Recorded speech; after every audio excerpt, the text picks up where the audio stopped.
Merci, Madame la Présidente. Peut-être je vais aider à M. Ouellet de comprendre et pour qu'il puisse se réconcilier les différentes choses qu'il a soulevées. Vous savez, tout le monde est d'accord qu'on doit rattraper le déficit. Personne n'est contre cela.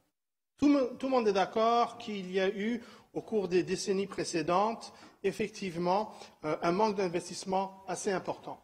Tout le monde est d'accord que depuis 2015, notamment, mais pas exclusivement, même avant ça, il y a eu des investissements. On a le PMI, évidemment, le plan Montréal décennal, qui justement a été mis en place. Et depuis ce moment-là, on a vu des augmentations non seulement des montants à être attribués, à budgéter, mais à réaliser, comme vous le soulignez vous-même. Mais il faut comprendre une chose, vous avez soulevé 2 points.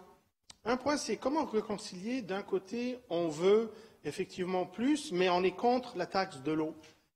Comme vous le dites, ce n'est pas une question de faire sur les dos des Montréalais, c'est une question de pouvoir trouver cette marge de manœuvre.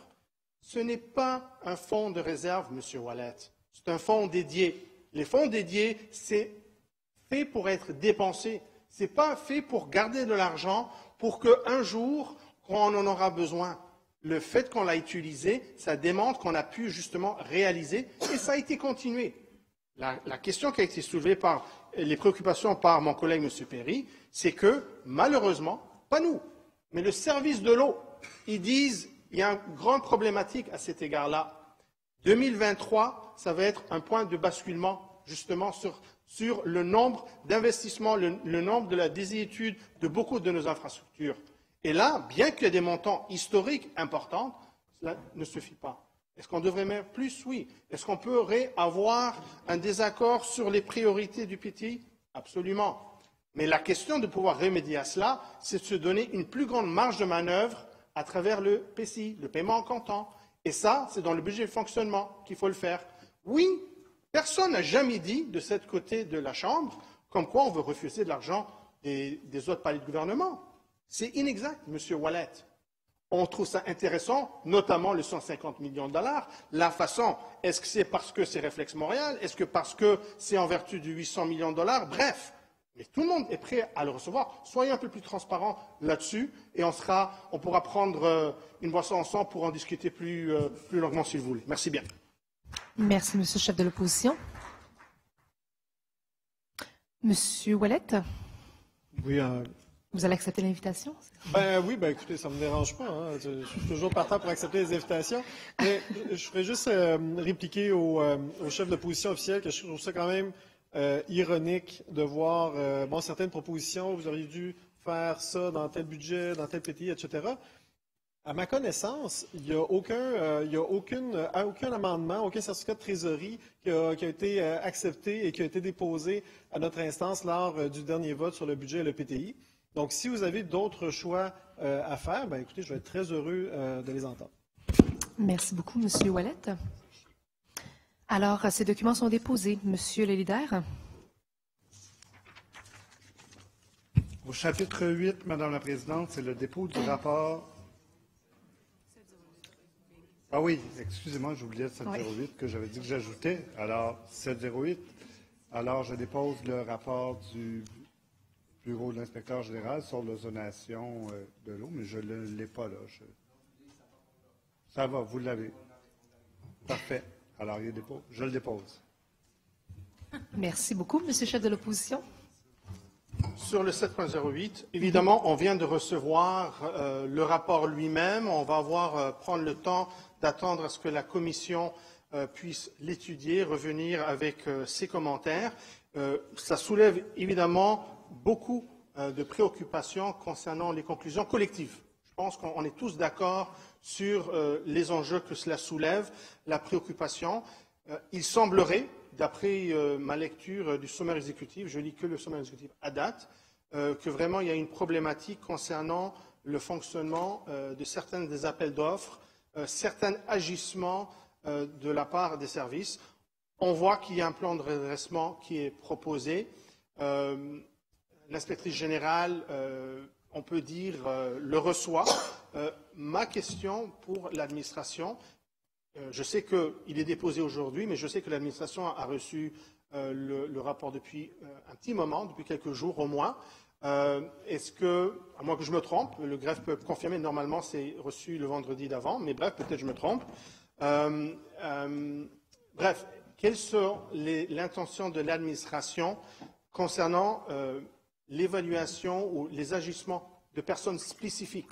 C'est-à-dire qu'il y a des personnes à l'intérieur des services qui auraient agi de façon tout à fait inacceptable. Quelles sont les intentions par rapport à cela par l'administration? Merci, Monsieur le chef de l'opposition.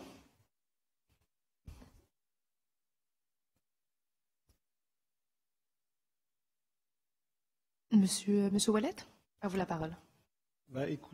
Écoutez, j'ai juste eu le temps de lire le résumé parce que le rapport en lui-même est plus d'une centaine de pages.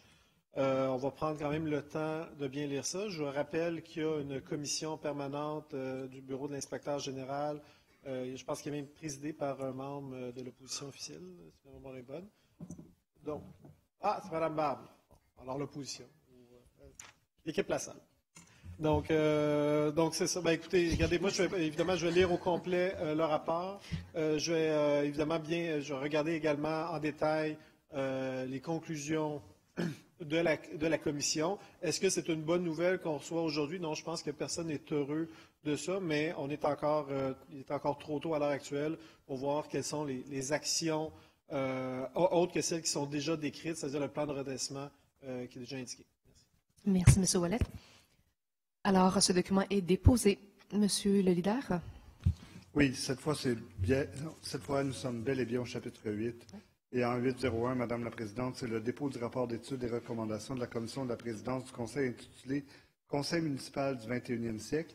Et je vais laisser la parole à notre nouvelle vice-présidente de commission, Madame Rossi, pour en faire la lecture. Merci, Monsieur le leader. Madame Rossi, à vous la parole.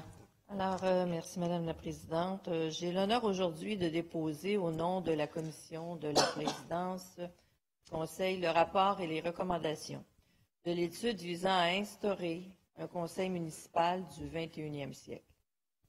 À l'origine de ce mandat d'initiative, un objectif commun, celui de réfléchir aux façons de moderniser l'institution du conseil municipal.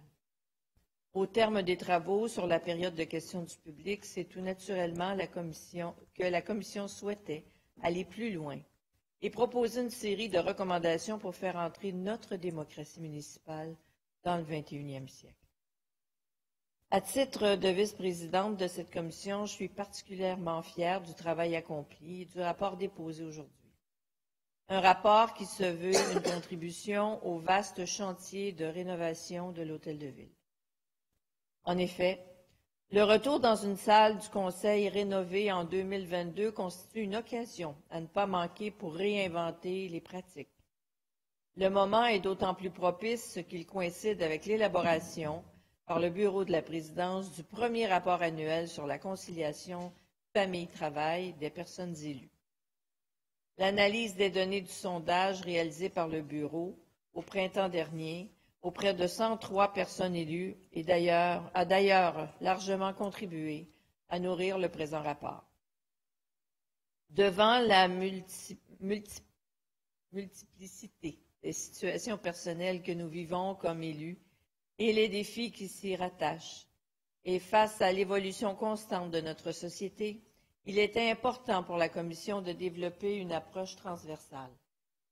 C'est pourquoi nos travaux intègrent à la fois l'enjeu de la conciliation vie personnelle-travail, la transition écologique, les avancées en matière de gouvernance numérique, ainsi que l'amélioration continue du service à la population pour rendre notre démocratie toujours plus ouverte et inclusive. La Commission a consacré 4 séances de travail à ces travaux. Lors des séances, des personnes ressources de différents services sont venues échanger avec nous et partager leurs propositions et suggestions. Au terme des travaux, la Commission a retenu 6 grands volets de recommandations. Je ne ferai pas lecture ici de l'ensemble des recommandations, mais permettez-moi d'en partager quelques-unes qui me tiennent particulièrement à cœur. Recommandation R1. En matière de conciliation vie personnelle-travail, l'analyse du sondage a pu le confirmer. l'équilibre demeure encore fragile à trouver. La réalité des personnes élues, proches aidants, est aussi de plus en plus présente. La conciliation doit être réalisée au profit de chaque personne élue, quelle que soit la situation familiale ou personnelle. C'est pourquoi la Commission recommande d'élargir aux proches aidants la mesure prévoyant une banque d'heures pour qu'un mandataire puisse assurer le suivi des dossiers des personnes élues à l'hôtel de ville ou un arrondissement durant son absence. R2. La Commission s'est aussi penchée sur les façons d'optimiser le déroulement des assemblées du Conseil et a conclu qu'un réaménagement de l'horaire permettrait de mieux concilier les obligations personnelles et professionnelles. Aussi, la Commission recommande de limiter les débats en soirée en débutant le lundi à 9h30 et en terminant les séances après la période de questions du public à 20h30. Sans résoudre à 100% l'enjeu de la conciliation, cette mesure nous apparaît un bon préalable pour y arriver, sans réduire le nombre d'heures consacrées aux travaux et sans pénaliser la période de questions du public. R3. Une autre recommandation phare qui pourrait changer à terme le visage de notre démocratie, c'est l'implantation du vote électronique en Assemblée. À l'ère du numérique et avec le virage technologique entrepris par la Ville, la Commission croit que Montréal doit emboîter le pas à d'autres villes et permettre le vote électronique en Assemblée. Cette mesure ajouterait de la transparence à l'instance du Conseil en permettant de faire un suivi de l'ensemble des votes de chaque personne élue. Nous recommandons aussi d'ouvrir les données recueillies et de poursuivre la réflexion pour la participation et le vote à distance dans la perspective d'un hôtel de ville 2.0. R4. En matière de transition écologique, la Commission recommande d'étudier en profondeur l'enjeu des déplacements des personnes élues afin d'offrir davantage d'alternatives. C'est une question d'exemplarité sur laquelle nous ne pouvons faire l'impasse. R5. Parce que l'accès à l'hôtel de ville peut être intimidant, la Commission souhaite que la Maison des citoyens et citoyennes demeure un lieu ouvert et chaleureux et que des efforts soient faits en matière d'accueil et de sécurité pour favoriser la participation citoyenne. Cette préoccupation devrait se refléter autant dans les aménagements que dans les services et les opérations. R6. Finalement, la Commission est d'avis que le chantier de l'hôtel de ville donne l'occasion d'instaurer des pratiques à la fine pointe en matière d'accessibilité et d'inclusion, en misant sur l'innovation. Aussi, nous recommandons d'intégrer aux travaux de rénovation la perspective d'un hôtel de ville 2.0, permettre le déploiement d'outils technologiques et offrir des solutions d'adaptation des postes de travail. Vous l'aurez compris, je vous recommande vivement la lecture de ce rapport. Permettez-moi en terminant de saluer l'ensemble des personnes qui ont pris part aux travaux de la Commission pour enrichir la réflexion et proposer des pistes de modernisation. Je remercie tout particulièrement M. Yves Saint-Don, greffier de la Ville et directeur du service du greffe, pour son apport généreux aux travaux. Je tiens à souligner le travail de mes collègues membres de la Commission sous la présidence de Mme Cathy Wong, présidente du Conseil. Mon collègue vice-président, M. François Limoges, de l'arrondissement Rosemont-Petite-Patrie. Les membres, M. Sterling Downey, Mme André Hainaut, M. Normand Marinacci, M. Peter McQueen, Mme Suzanne Miron, Mme Sue Montgomery, M. Aref Salem et Mme Lise Sarac. Je vous remercie de votre attention. Merci, Mme Rossi.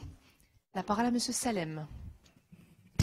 Oui, merci, Madame la Présidente. En fait, moi, je vais joindre ma voix à la voix de ma collègue pour certainement remercier tous les commissaires. On fait du bon travail à cette commission, puis on a quand même du travail qui a été fait pendant l'année au complet.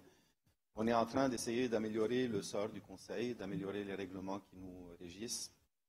Et j'aimerais juste ajouter aussi les remerciements à Mme Stéphanie Espac et à Mme Linda La Jeunesse qui était là avant et qui a été remplacée en fait par Mme Espac.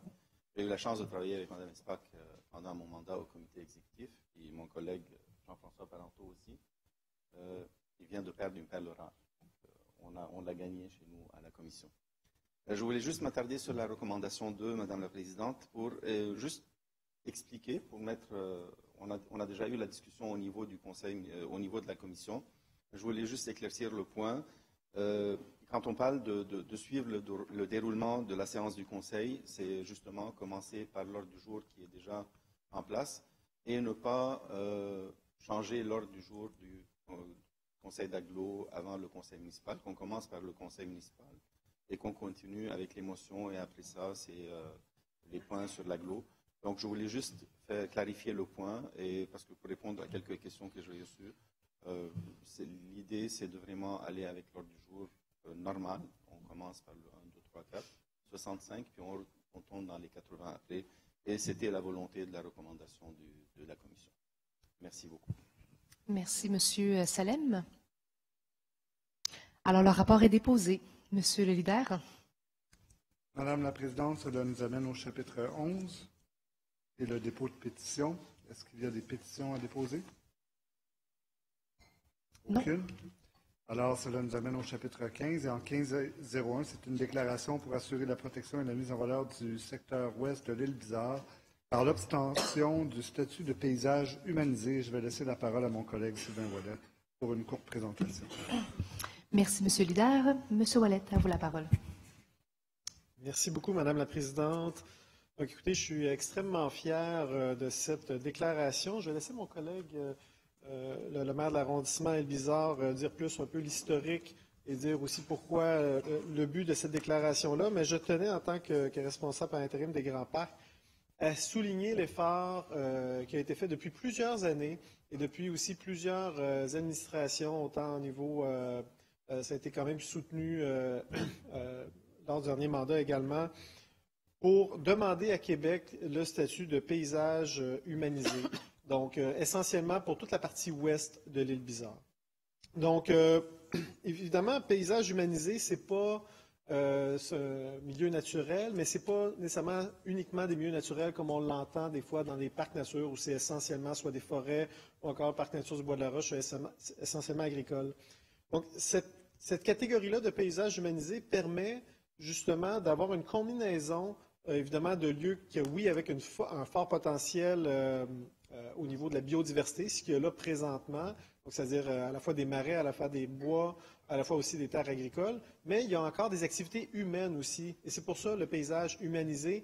On ne fait plus des parcs comme à l'époque, là, en Gaspésie, où on a, je pense que c'est Carillon, Forion, où on a évacué tout le monde. On a évacué tout le monde pour faire un parc et, évacué, parce qu'on les a expulsés un peu manu militari avec...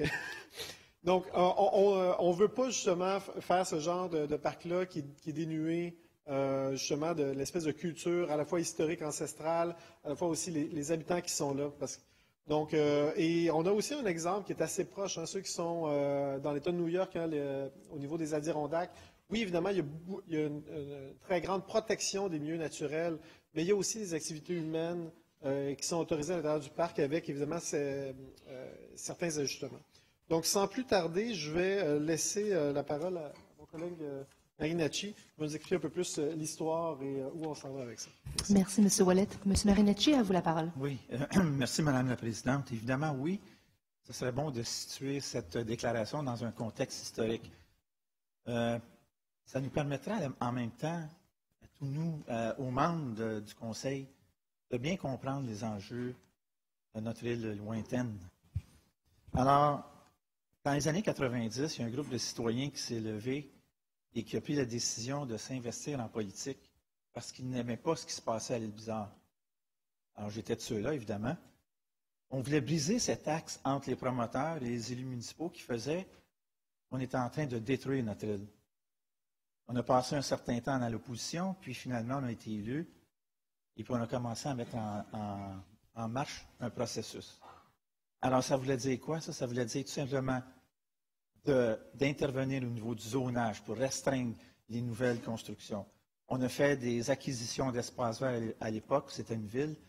On a acquis des espaces verts, des millions de pieds carrés d'espaces verts d'un promoteur qui était en faillite. On a en même temps protégé les terres agricoles. Parce que c'est une richesse à l'île Bizarre, c'est une richesse pour Montréal. Alors, qu'est-ce qu'on a fait? On a tout simplement décrété une surtaxe sur les terrains vacants pour nous assurer que les promoteurs qui voulaient dézoner, parce que c'est ça le pattern, là. Les promoteurs achètent à bas prix des terres en zone agricole, puis à un moment donné, ils attendent que les élus soient favorables à du développement, puis ils demandent un dézonage. Ensuite, on a travaillé aussi sur le dossier des pesticides qu'on a interdits. Il y a eu les fusions forcées qui ont freiné un peu nos élans jusqu'à ce qu'on revienne en 2013, parce que ça avait recommencé le cycle au développement. Dès que nous avons été élus en 2013, nous avons décidé de stopper un projet majeur de développement de 450 maisons dans une zone qui avait été antérieurement agricole et qui a été dézonée par l'administration avant nous. On a stoppé ce projet-là complètement. En même temps, on a commencé à s'intéresser au projet de paysage humanisé. Et puis, on a continué à défendre nos zones agricoles. En 2017, pour la première fois, on est élu finalement avec une administration municipale qui croit en nous, qui croit en notre vision. Ça devient très intéressant. Et puis, on a continué notre travail. Et jusqu'à la semaine dernière, Madame la mairesse, merci, c'est un beau cadeau que vous nous avez fait. Pour nous, les résidents de l'île Bizarre, pour notre arrondissement, parce qu'on a acquis 2 millions de pieds carrés d'espace vert, dont 2 millions ont été payés 750 000 $, qui est un très bon prix, et le terrain de 250, qui a été payé 250 000 $, pour votre information, parce que j'ai entendu des choses tantôt, c'est le terrain de l'association Saint-Pierre. Ça équivaut à peu près à 65 cents de pieds carrés. L'administration antérieure, Coder, avait payé des terrains en zone inondable, non constructible, 70 cents de pieds carrés. Ça, c'est le Club Belmridge qui avait vendu ça à la ville. Et puis le terrain qui est adjacent à ce terrain-là, de l'association Saint-Pierre, a été payé à Mme Petit, je connais le dossier de fond en comble, 1,50 $ le pied carré. Alors, je pense que vous avez vraiment bien géré l'argent des citoyens. Et puis, il y a eu cette acquisition majeure. Puis, je tiens à vous dire merci, Mme la mairesse, en mon nom personnel, parce que même si c'est chez notre voisin, ça touche beaucoup nos citoyens de l'arrondissement. Ça touche l'ensemble des citoyens de la Ville de Montréal, même de la province de Québec. Alors, c'est vraiment un beau cadeau que vous nous avez fait. C'est Noël avant le temps. Merci beaucoup.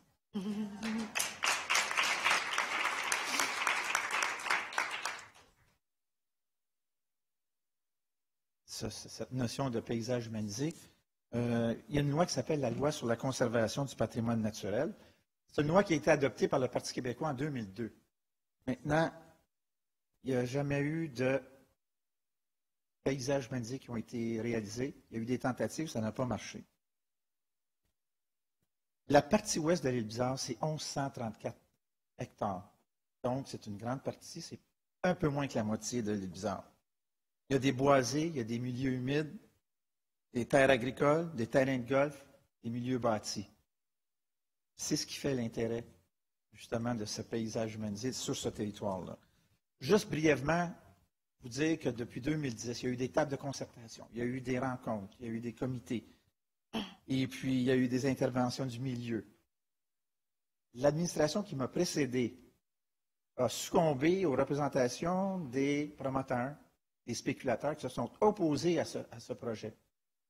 Donc, après beaucoup d'efforts, après beaucoup de travail, en 2012, le rapport a été, le dossier du paysage humanisé a été tout simplement tabletté. Donc, on a arrêté le projet. Et en conclusion... Je dirais déjà? Oui, Okay. parce que vous partagez le temps ensemble, okay. C'est pour ça. Heureusement, donc, nous avons été réélus, nous avons remis sur les rails le projet, puis je souhaite vraiment que ce projet, ce soit le premier projet de paysage humanisé à Montréal, chez nous, au Québec. Alors, j'espère vraiment. Et puis, je vais terminer en vous disant ceci. On a fait beaucoup de chemin, nous, ceux qu'on appelait les idéalistes, les rêveurs. On a fait beaucoup de chemin. La route est longue, ce n'est pas terminé. Ce projet-là, ça s'inscrit dans notre démarche. Et puis, je tiens à vous dire ceci, c'est que cette ce paysage humanisé, ce projet-là, ça va donner suite à notre projet global qu'on travaille depuis plusieurs années. Et en conclusion, C'est-à-dire de rendre irréversible, inéluctable, le caractère unique, spécial et champêtre de l'île Bizarre. merci, M. Marinacci.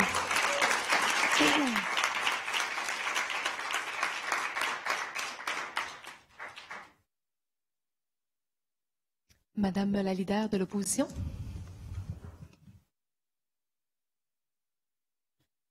Juste question de procédure, savoir combien de temps M. Marinacci a dépassé, je pense, son 5 minutes simplement pour valider auprès de médecin d'eau. C'est ça, moi aussi j'ai perdu un petit peu le compte parce que les micros ont été éteints et réallumés, et donc c'est pour ça que moi aussi j'ai eu de la misère, mais lorsque j'ai intervenu la première fois, il restait environ 1 minute. En fait, non, excusez-moi.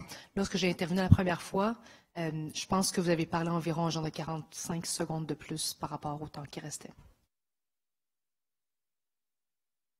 Mais oui, lorsque je vous demande de conclure, c'est que malheureusement, le temps est déjà terminé et donc ça ne veut pas dire qu'il faut commencer la conclusion, mais qu'il faut la terminer à ce moment-là. Alors, merci. La déclaration, alors, elle est adoptée. Monsieur le leader. Madame la Présidente, cela nous amène à l'item 1502, qui est la déclaration pour les 10 ans du tremblement de terre en Haïti. Et je cède la parole à la mairesse de Montréal, Mme Valérie Plante. Merci beaucoup, Monsieur le leader. Madame la mairesse, à vous la parole. Merci beaucoup, Madame la Présidente. Alors, bien sûr, je me lève aujourd'hui pour vous parler de les 10 ans du tremblement de terre qui est survenu en Haïti. Le 12 janvier prochain, cela fera 10 ans qu'un tremblement de terre a dévasté Haïti. Cela fera 10 ans que nous nous sommes éveillés devant la puissance de la nature, mais aussi devant la fragilité de l'homme. 10 ans que nous avons le cœur un peu brisé face aux souffrances qu'ont dû endurer les Haïtiennes et les Haïtiens. Le 12 janvier 2010, c'est 200 000 personnes qui ont perdu la vie quand un séisme de plus de 7 sur l'échelle de Richter a secoué Port-au-Prince et ses environs. 300 000 personnes ont été blessées. 1,5 million de personnes se sont retrouvées à la rue. Il y a 10 ans, au milieu de la dévastation, les Montréalaises et les Montréalais se sont unis pour la population haïtienne qui fait partie de la famille, littéralement. Les Montréalaises et les Montréalais se sont levés et ont amassé des fonds, ont accueilli des familles éprouvées et ont fait en sorte que la communauté haïtienne soit bien entourée. À travers ce drame, on a aussi découvert un peuple fier, un peuple fort, et surtout un peuple résilient. 10 ans plus tard, les défis demeurent grands en Haïti. La reconstruction n'est pas terminée, mais surtout, le souvenir de ce grand drame reste bien présent dans le cœur de la population. Montréal non plus n'a pas oublié. Et aujourd'hui, à quelques jours de ce triste 10e anniversaire, nous tenons à redire aux Montréalaises et aux Montréalais d'origine haïtienne que nous serons toujours présents à vos côtés pour vous épauler et vous soutenir. La communauté haïtienne est bien présente dans toutes les sphères de la vie montréalaise, du monde des affaires en passant par le milieu de la santé, tout autant dans le domaine culturel, sportif et politique. Son dynamisme illustre bien à quel point les Haïtiennes et les Haïtiens font partie intégrante de la société montréalaise et c'est pourquoi j'invite les membres du Conseil à adopter la déclaration suivante que je vais vous lire. Attendu que le gouvernement haïtien, suite au séisme du 12 janvier, a évalué que les dégâts occasionnés par le séisme représentaient au bas mot 8 milliards de dollars américains. Attendu que la communauté internationale s'est mobilisée à la suite du séisme pour venir en aide à Haïti. À la conférence des donateurs pour Haïti, tenue à New York en mars 2010, 10 milliards de dollars ont été promis pour la reconstruction. Attendu que 10 ans plus tard, les défis restent grands en Haïti, dont la reconstruction n'est toujours pas achevée. Attendu que, dès février 2010, un programme spécial de parrainage humanitaire dédié à la population haïtienne a été mis en place par le gouvernement du Québec. Entre 2010 et 2015, près de 5 500 personnes ont ainsi été accueillies, principalement à Montréal. Attendu que près de 120 000 personnes d'origine haïtienne ont choisi de s'établir à Montréal. Attendu que la présence affirmée de la population haïtienne dans le paysage culturel, économique, politique et sportif montréalais est le signe d'une communauté nombreuse et dynamique, bien implantée dans la métropole depuis plusieurs décennies. Il est donc proposé par moi-même, Valérie Plante, mairesse de Montréal, appuyée par la mairesse de Rivière, de l'arrondissement de Rivière-des-Prairies, Pointe-aux-Trembles, Mme Caroline Bourgeois, que la Ville de Montréal souligne le 10e anniversaire du tremblement de terre du 12 janvier 2010 qui a bouleversé Haïti et le monde entier, et que la Ville de Montréal réitère l'importance de la communauté haïtienne dans la vitalité de la métropole et qu'elle s'engage à continuer de la soutenir, afin d'en assurer le dynamisme. Merci. Merci beaucoup, Madame la mairesse. La parole à Monsieur Corville. Madame la Présidente, c'est avec beaucoup d'émotion que je tiens à relater aujourd'hui un devoir de mémoire important. Juste avant, je tiens à remercier ma collègue Nathalie Pierre-Antoine, conseillère d'arrondissement de Rivière-des-Prairies, pour ses suggestions et partages autour de cette réalité. La date du 12 janvier revêt beaucoup de signification pour nous. Il était 16h53, ce 12 janvier 2010, quand un séisme s'est abattu sur la République d'Haïti.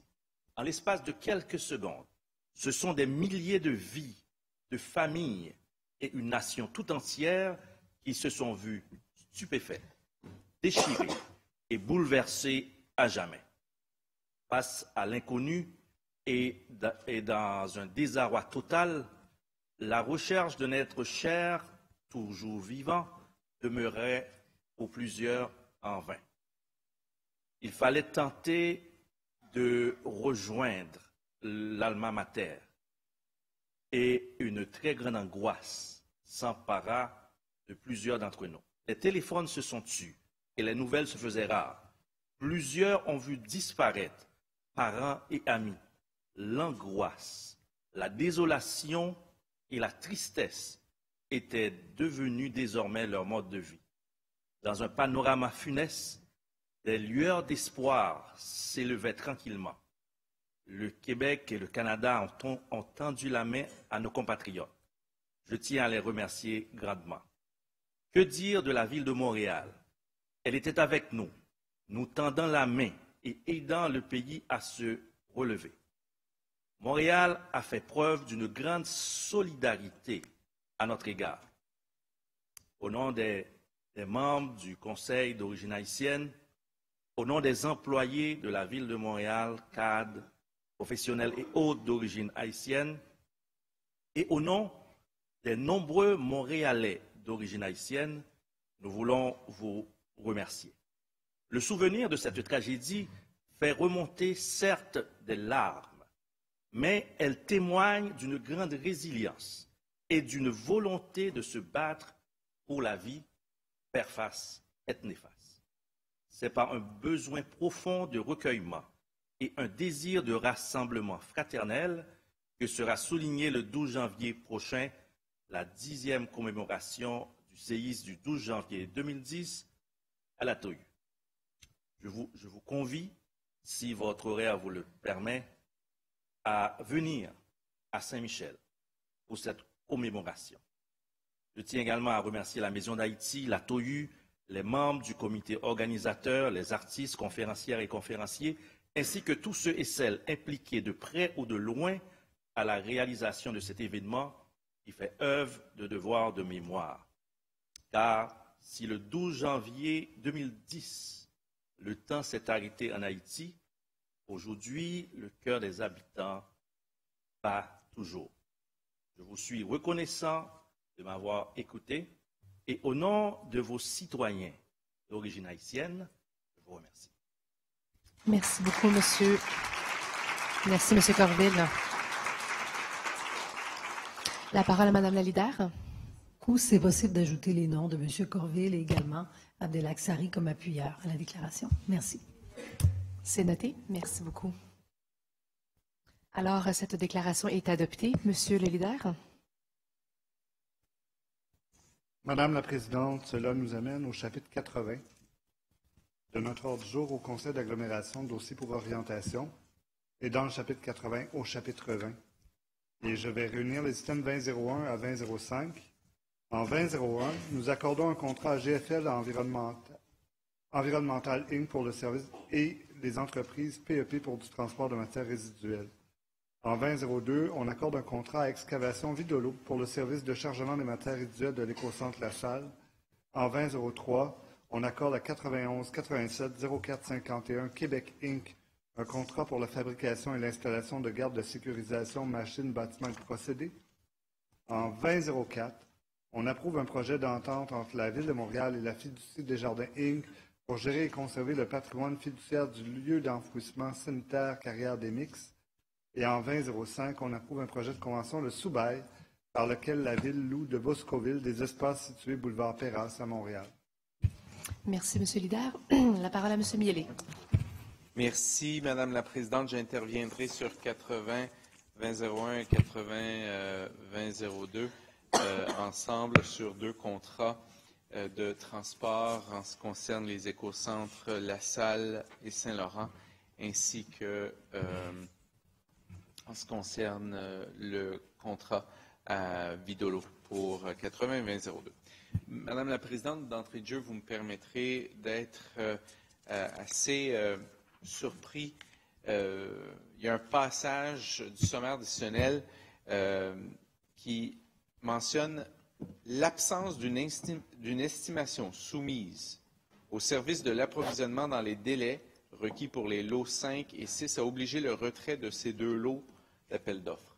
Donc, si c'est le service de la Pro qui part en appel d'offres, et les services devraient être supposés être prêts à avoir fait leur devoir, donc à avoir préparé un estimé interne, parce que c'est ce que je semble comprendre ici. Donc, c'est une estimation interne qui est manquante, et parce que nos propres services n'ont pas fait leur devoir, bien, on retire ce volet-là du contrat dans des dossiers qui sont, depuis le début, très, très, très problématiques. On ne reviendra pas sur Millimax, on ne reviendra pas sur la fermeture des écocentres à La Salle et à Saint-Laurent, mais une chose est certaine, c'est que ça ne nous donne pas lueur d'espoir lorsqu'on voit un passage qui vient presque abdiquer nos propres services dans certains cas. Je comprends, on repartira en appel d'offres, mais dans des dossiers qui requièrent la plus grande diligence, Madame la Présidente, c'est pour nous source d'inquiétude. Ce qui fait en sorte que les contrats ne viendront pas non plus à échéance en même temps. Et dans un certain cas, on doit aller de l'avant avec un contrat de 34 mois, dans l'autre de 36 mois. On a à diverses occasions demandé aussi si les services travaillaient sur une nouvelle stratégie afin de diminuer nos coûts de transport. Je l'ai dit auparavant, to think out of the box, est-ce qu'on est capable de diversifier notre modus operandi dans ces dossiers-là afin de ne pas avoir à payer des millions de dollars pour du transport de conteneurs. Merci, Madame la Présidente. Merci beaucoup, M. Miele. M. Parenteau, à vous la parole. Merci, Madame la Présidente. En droit de réplique pour le 2001-2002. Merci pour votre question, M. Miele. En fait, tantôt, votre collègue parlait tantôt de transparence et ça donnait un exemple de transparence dans le sommaire décisionnel. On explique clairement ce qui a mené au retrait.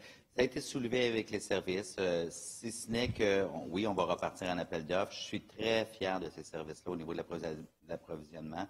En ce moment, il y a un travail assez exceptionnel qui se fait au niveau de la rigueur interne, tout ça. Alors, on comprend que des fois, il peut arriver une erreur, et c'est dans ce cas-ci, mais somme toute, qui ne se reproduira plus. Et on va s'assurer que ça soit fait en bonne et due forme. Maintenant, pour ce qui est de penser en dehors de la boîte, évidemment, cette approche-là, l'expérience qu'on a connue des événements de l'été dernier, nous ont permis justement d'aller valider certaines choses. Et ce qu'on amène, c'est ce qui est un peu le fond de ce qu'on voit aujourd'hui, le 2001, au niveau du transport, de mixer le transport de conteneurs au sens propre, mais aussi le transport par camionnage et de combinaison de deux services et justement, ça nous ouvre des marchés et faire en sorte qu'on arrive à avoir un appel d'offres quand même en deçà de l'évaluation qui avait été faite dans le cadre de ce dossier. Alors, contrairement à ce que vous pouvez penser, il y a une grande lueur d'espoir de mon côté. Merci. Merci, M. Parenteau. Ces points sont adoptés. Monsieur le leader. Madame la Présidente, nous allons poursuivre avec la réunification des systèmes 26 à 2010. Et en 26, on autorise une dépense additionnelle de 646 747 US pour la mise à jour des fonctions de mobilité dans les autopatrouilles pour le projet de mise à jour de répartition assistée par ordinateur. En 27, on exerce la première option de prolongation du contrat accordé à Service d'entretien ménager Alphanet pour une période de 12 mois. En 28, on accorde un contrat de gré à gré à Gartner Canada par l'entremise de son entente-cadre avec le CSPQ. En 29, on exerce l'option de prolongation et on autorise une dépense additionnelle de 746 000 pour la fourniture de pièces authentiques de marque John Deere. Et en 2010, on accorde un contrat à Veolia ES Canada Sea Inc. pour l'exécution de travaux de nettoyage et d'inspection sur le réseau d'égouts de la Ville de Montréal. Merci, Monsieur le leader. Madame la Présidente, je vais réunir les items 21 à 25. Et en 2011, on accorde un contrat à l'Arsenal Thibault et Associés pour l'acquisition d'un poste de commandement mobile du SPVM. En 2012, on conclut une entente-cadre avec UBA Inc. pour une période de 36 mois sans option de renouvellement pour la fourniture et la livraison d'hypochlorite de sodium 12 %. En 2013, on accorde un contrat à Excavation L. Martel pour des travaux de concassage et de tamisage de pierre au parc Frédéric-Bach. En 2014, on accorde un contrat de service de gré professionnel de gré à gré à François Cassab, MD Inc. pour des opinions, des expertises médicales et témoigner devant le tribunal administratif du travail. En 2015, c'est aussi un service professionnel de gré à gré, cette fois à TotalMed, toujours pour des expertises médicales et témoigner devant le tribunal administratif du travail. Merci, Monsieur le leader. C'est adopté. Je vais réunir, Madame la Présidente, les items 2016 à 2020. En 2016, on approuve un projet d'addenda numéro 2 à la convention intervenue entre la Ville de Montréal et le Groupe uni des éducateurs naturalistes et professionnels en environnement. En 2017, on conclut une entente-cadre d'une durée de 30 mois avec STI Maintenance Inc. En 2018, on conclut des ententes-cadres pour une période de 30 mois avec les firmes suivantes pour la fourniture sur demande de prestations de services spécialisés en sécurité de l'information, conseiller en gestion informatique CGI et Cofomo. En 2019, on autorise une dépense additionnelle de 75 771 taxes incluses pour le projet de rénovation et d'agrandissement de la caserne 18 dans le cadre du contrat accordé à TLA Architectes et à WSP Canada Inc. Et en 2020, on approuve le renouvellement de la participation de la Ville de Montréal à la chaire industrielle CRSNG en eau potable de Polytechnique Montréal. Merci beaucoup, Monsieur le leader. La parole à Monsieur Sari. Merci beaucoup, Madame la Présidente. J'interviens sur le point 80-20-18. Sur cette question-là, je me base plus sur... il y a un lot qui va être octroyé à plusieurs firmes et on va octroyer un grand nombre de contrats sur la question de la sécurité de l'information. Un sujet qui est très, très intéressant et très important, notamment pour les actifs informationnels de la Ville. Mais on parle ici d'un total de 4,7 millions de dollars, si ce n'est pas plus, un calcul rapide que j'ai fait tout à l'heure. Or, dans ce lot de 4,7 millions de dollars, on retrouve un des contrats qui parle plus spécifiquement d'une étude sur le marché, une étude sur la sécurité de l'information. Ce que je veux comprendre tout simplement avec ce lot de contrats, comment on peut nous expliquer et pourquoi cette étude n'a pas été faite avant même d'octroyer ces contrats? Alors, si on veut vraiment bien comprendre la problématique et comprendre la stratégie avec laquelle on va baser l'attribution, plutôt la mise en place de notre stratégie, pourquoi cette étude n'a pas été faite plus en amont et de réagir par la suite avec vraiment la bonne stratégie, la bonne vision pour octroyer quand même 4,7 millions de dollars à des firmes pour ce genre de contrat. Merci, Madame la Présidente. Merci beaucoup, Monsieur Sari. Monsieur Croteau, à vous la parole.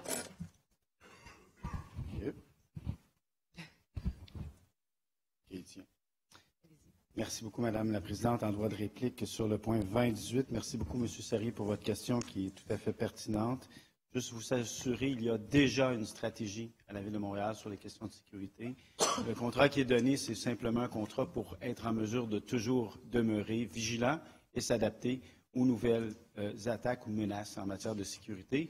D'autant plus que nous devons renouveler beaucoup d'applications et transformer beaucoup de nos systèmes. Et c'est encore plus pertinent de demeurer vigilant et nous adapter au fur et à mesure. Je tiens à vous le rappeler et vous rassurer que nous avons déjà à la Ville de Montréal, grâce à nos grands professionnels qui sont, une très bonne stratégie de sécurité informatique à la Ville de Montréal. Merci. Merci beaucoup, M. Croteau. Ces points sont adoptés. Monsieur le leader. Madame la Présidente, je vais réunir les systèmes 2021 à 2025. Et en 2021, on accorde un soutien financier non récurrent de 796 000 $ à la Bibliothèque et Archives nationales du Québec. En 2022, on approuve un projet d'acte par lequel la Ville de Montréal acquiert de M. Alain Moreau, liquidateur de la succession de Mme Jocelyne Patry au Fin de Parc, un terrain vacant d'une superficie de 210 536 mètres carrés dans l'arrondissement de l'Île-Bizarre-Sainte-Geneviève. En 2023, on approuve un projet d'acte par lequel la Ville de Montréal acquiert de Mme Micheline Saint-Pierre, Sylvie Saint-Pierre, Rita Saint-Pierre et M. Royal Saint-Pierre au Fin de Parc, un terrain vacant d'une superficie de 30 000 mètres carrés situé au sud du chemin du bord du lac et à l'ouest de la 5e avenue dans l'arrondissement de l'Île-Bizarre-Sainte-Geneviève. En 2024, on accorde un contrat à Allen Entrepreneur Général pour le remplacement de l'utilisation du chlore gazeux par de l'hypochlorite de sodium à l'usine de production d'eau potable Pointe-Claire. Et en 2025, on approuve un projet d'acte par lequel la Ville de Montréal acquiert de Grély Développement au Fin de Parc un terrain vacant composé de 64 lots d'une superficie de 1 402 211,9 mètres carrés dans l'arrondissement de Pierrefonds-Roxborough. Merci, M. le leader. La parole à Mme la leader de l'opposition. D'une part, nous serons dissidents sur le dossier 2023, 80-2023. Et pour ce qui est des rapports de la Commission sur les dossiers 80-2024 et 2025, alors le premier des deux, il s'agit d'accorder un contrat pour le remplacement de l'utilisation du chlore gazeux par de l'hypochlorite de sodium à l'usine de production d'eau potable Pointe-Claire. Alors, un contrat de biens, services et d'exécution de travaux d'une valeur de plus de 2 millions, dont l'écart est de plus de 20 % entre l'estimation interne effectuée pendant le processus d'appel d'offres et la soumission de l'adjudicataire. Dans ce dossier, la conformité a été constatée à l'unanimité.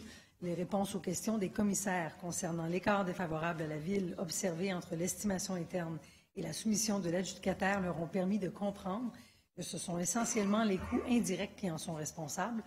En effet, ceci a été justifié par la sous-traitance prévue au projet par l'adjudicataire dans le contexte de ce marché difficilement prévisible et très spécifique, ainsi que par la nécessité de recourir à une main-d'œuvre spécialisée. En outre, il semble qu'en raison de la nature des travaux mécaniques en ingénierie civile, les entrepreneurs généraux, ne connaissant pas parfaitement les risques associés au projet, prévoient davantage de contingences. Il est cependant à noter que les écarts observés entre les différents soumissionnaires sont minimes et proportionnels selon les catégories de coûts de l'appel d'offres. En conclusion, la Commission retient que la plupart des usines de production de l'eau potable de l'agglomération de Montréal ont remplacé leur système fonctionnant au chlore gazeux par celui qui utilise l'hypochlorite de sodium. Seules 2 usines, soit celle de Dorval et celle de Pointe-Claire, n'ont pas encore procédé au remplacement de leur équipement. Le service de l'eau prévoit que toutes les usines pourront assurer la production de l'hypochlorite de sodium nécessaire à leur fonctionnement à moyen terme, ce qui sera écologique et efficient puisque ce produit ne génère aucun sous-produit à éliminer. Et enfin, 2025, donc un contrat de plus de 10 millions. Projet d'acte par lequel la Ville acquiert un terrain vacant composé de 64 lots, situé à proximité du boulevard Gouin-Est, dans l'arrondissement de Pierrefonds-Roxborough. Les commissaires ont pu constater la conformité du processus d'acquisition de ce terrain à sa juste valeur marchande. D'ailleurs, les membres de la Commission ne peuvent que saluer cette acquisition des plus stratégiques qui permettent de consolider le projet du Grand Parc de l'Ouest et d'assurer la réalisation du lien écologique et récréatif nord-sud du corridor éco-forestier de la rivière à l'Orme, le tout en adéquation avec la politique de protection et de mise en valeur des milieux naturels de Montréal. De plus, les commissaires ont pu apprendre avec satisfaction que les résultats de l'étude de caractérisation des sols effectuée en 2 phases indiquent que la qualité des sols est conforme à l'usage projeté, soit un usage de parc nature. En conclusion, la Commission salue le projet d'infrastructure verte prévu sur ce terrain et les démarches en vue d'obtenir les subventions gouvernementales canadiennes du FAC, du Fonds d'action pour le climat, auquel Montréal est admissible pour les agrandissements de marais existants, et ce jusqu'à concurrence de 50 millions. Et ultimement, les membres ont constaté la conformité de ce dossier à l'unanimité. Merci. Merci, Madame la leader. Alors, ces points sont adoptés avec la dissidence d'Ensemble Montréal au point 80.20.23. D'Ensemble Montréal. Monsieur le leader. Oui, Madame la Présidente. Alors, nous allons réunir les items 2026 à 2030. Et en 2026, on accorde un contrat de gré à gré à Bell Canada par l'entremise de son entente avec le CSPQ. En 2027, on accorde un contrat à Concept Controls, Inc. pour la fourniture d'équipements de détection et de surveillance de l'environnement de matières dangereuses. En 2028, on autorise une dépense additionnelle de 1 997 284 pour une variation des quantités de l'ordre de 16,3 % ainsi que pour le remplacement de certains biens privés au catalogue. En 2029, on accorde un contrat à Navipro pour l'acquisition et le contrat d'entretien des logiciels HCL Note et HCL Domino. Et en 2030, on conclut une entente cadre de gré à gré avec Confusion Inc. par l'entremise de son entente avec le CSPQ pour la fourniture et l'entretien de logiciels de la firme Microsoft. Merci, Monsieur le leader. La parole à Monsieur Sari. Merci beaucoup, Madame la Présidente. J'interviens sur le point 80-20-28. Sur ce point-là, on voit une autorisation d'une dépense additionnelle. Et j'aimerais bien qu'on revienne un peu sur d'autres actions qui ont été entreprises par l'ancienne administration, qui a tenté et qui a réussi à rationaliser les besoins en ce qui concerne la téléphonie filaire. Aujourd'hui, on nous annonce que la rationalisation, nous sommes passés à un besoin plutôt supplémentaire, à un ajout budgétaire. Tant et si bien que l'on a besoin de 16,3 % de plus de ces achats.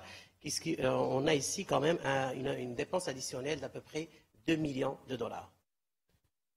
Ce qui correspondant, comme je l'ai dit, à 2 millions de dollars. Pourquoi? Problème de couverture intérieure des bâtiments municipaux, ce qui nous oblige à prendre du filaire. Alors, on se pose normalement toute la même question. Est-ce qu'on ne peut pas résoudre plutôt le problème de couverture dans les bâtiments? Est-ce qu'il n'y a pas d'autres moyens pour vraiment plutôt chercher à rationaliser, comme a fait l'ancienne administration, et à baisser les prix et les coûts de ce genre de projet? Et pourquoi, et peut-on nous vraiment nous expliquer, on est rendu à une augmentation avec vraiment Bell Canada à 2 millions de dollars? Merci, M. Sari. La parole à M. Croteau. Merci beaucoup, M. Sari, pour votre question en droit de réplique, Madame la Présidente, sur le point 20-28. Juste pour vous rassurer, M. Sari, cette analyse a été faite de façon très diligente. Nous nous sommes assurés que nous n'avions pas le choix d'aller vers cette solution. Nous faisons systématiquement des analyses sur les coûts et opportunités lorsqu'il y a ce type de besoin, d'autant plus en télécommunications. Notre objectif est bien entendu de réduire l'ensemble des coûts de télécommunications qui deviennent de plus en plus importants à Montréal, surtout avec les déménagements, les nouvelles constructions et surtout les impératifs de nouvelles technologies en matière de télécommunications. Pour les questions plus spécifiques que vous avez posées, je n'ai pas toutes les réponses aujourd'hui. Je pourrais vous les transmettre avec un grand plaisir. Merci. Merci, M. Croteau. Alors, ces points sont adoptés. Monsieur le leader. Madame la Présidente, nous allons continuer en réunissant les items 2031 à 2035. En 2031, nous accordons un contrat de gré à gré à SoftChoice LP par l'entremise de son entente avec le CSPQ. En 2032, c'est un contrat de service de gré à gré professionnel à CGD Inc. pour le service d'entretien du logiciel SIGAL. En 2033, on accorde un contrat de gré à gré à Novipro. En 2034, c'est une convention par laquelle la Ville de Montréal loue à Vidéotron Limité. Je serai appuyé par Mme Popéanou à partir de maintenant, un conduit souterrain empruntant la voie Camillien-Hood. Et en 2035, on accorde un soutien totalisant 1 125 000 $ à Défi sportif Altergo. Merci, M. le leader. La parole à M. Sari. Madame la Présidente, j'interviens sur 2 points. Excusez-moi, c'est juste mon iPad faire moi. Voilà, on va y arriver. Alors, j'interviens sur le... Excusez-moi, j'interviens sur le point 80-20-31 et sur le point 80-20-35. Sur le point où on veut accorder quand même une certaine prolongation du support par rapport à Windows 7. C'est du déjà vu à la Ville de Montréal. C'est du déjà vu. Pourquoi? Et je m'explique.